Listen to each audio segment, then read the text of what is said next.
Hi everyone. Okay, so I wanted to just share my thoughts on the Kenobi trailer. It dropped. It finally dropped. Of course, we got those wonderful, wonderful images from Entertainment Weekly, and sure enough, the trailer's followed, or I should say, teaser has followed in rapid succession. And of course, you never know what you're going to get with these Star Wars trailers because obviously the plaything's very much close to the vest.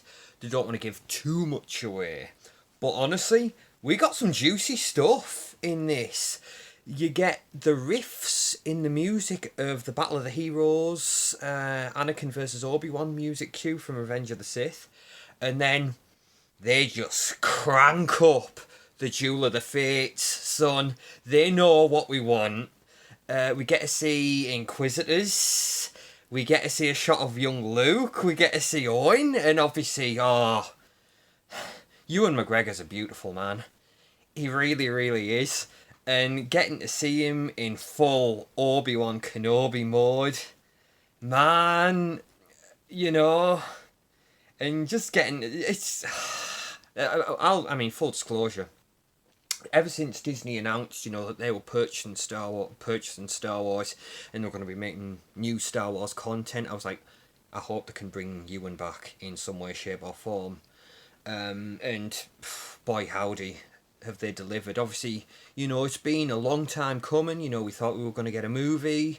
Then said it's going to be a TV show, and then that initial incarnation got scrapped, and they did a page one rewrite. And at long last, here it finally is, ladies and gentlemen. May 25th can't come quick enough.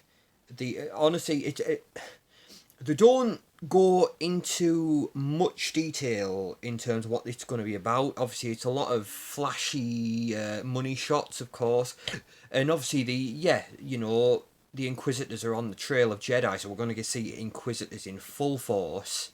So Obi-Wan on the run, but it looks as though obviously we don't have to worry about him sticking on Tatooine for the whole thing because it looks as though he's going to be going off world. We see some almost cyberpunk sort of settings, like Obi-Wan stepped into the Blade Runner universe apparently, but there's some real cool stuff here. And if this is just a teaser, I can only imagine what the full trailer is going to be like. Obviously, they're probably going to wait till pretty late in the game. I wouldn't be surprised if they waited till Star Wars Celebration to drop the full trailer, and that'll be like, what, 3 weeks? Well, maybe not Star Wars. I don't know. I'm getting my wires crossed. For some reason, I was thinking Star Wars Celebrations on May the 4th. But whichever comes first, because I'm not sure when Star Wars Celebration is this year. If that's before May 4th, we'll get it then, or if it's after, I think they'll give it on May 4th. But either way, I think they're going to make us wait pretty late in the game to get the full official trailer, because again, playing things close to the vest.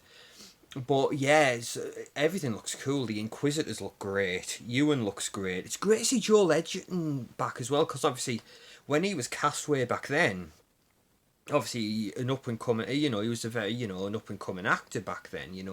We couldn't have known that he'd go on to be the actor he's become, because he's a very, very good actor, and also he's got a lot of talent as a director in his own right himself. So it's going to be interesting to see those dimensions that he's going to bring to Owen Lars, and hopefully getting to see the conflict between him and Obi-Wan, see what goes down between them two, to explain why he's so hostile towards him when the events of the original 77 film play out. So something clearly happens between Obi-Wan and Owen.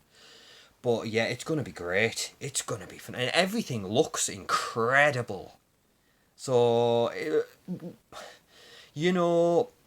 I really do think, because my favourite piece of Star Wars is those final 4 episodes of the Clone Wars. That was really something special. When I was watching it, I couldn't believe what I was experiencing when I watched those.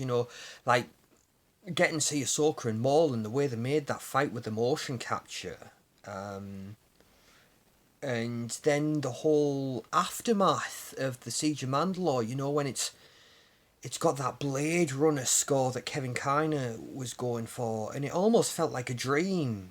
And obviously, because we know what's about to happen when Order 66 is initiated, and it's just the prelude to that, and you just like, what am I watching here? And then, of course, the finale. You know, when the burying the clone troopers, and there's Ahsoka and Rex, and it's so somber. And then, of course, the shot when Vader finally shows up in the snow, and he finds the Ahsoka's lightsaber, and you just think, this is phenomenal. What I'm gonna do the day this comes out, I'm gonna make a point to obviously rewatch Revenge of the Sith, of course, and I'm gonna rewatch those final 4 episodes of the Clone Wars as well, just to get in the zone and in the mood for what we're about to see. But this is gonna be phenomenal. This is going to be phenomenal. I think it has the potential, because there's so much potential for this show. This has the potential to be some of the greatest Star Wars content, maybe the greatest Star Wars content we've ever received. So there's a lot to be excited about. Anyway, please feel free to share your thoughts. The teaser was great. Again, I hope you guys enjoyed it just as much as I did. And again, those wonderful images we got. But thank you for listening to me ramble. I really do appreciate it, and I'd love to hear your thoughts. And I'll see you in the next one. Thank you, everybody. Bye bye.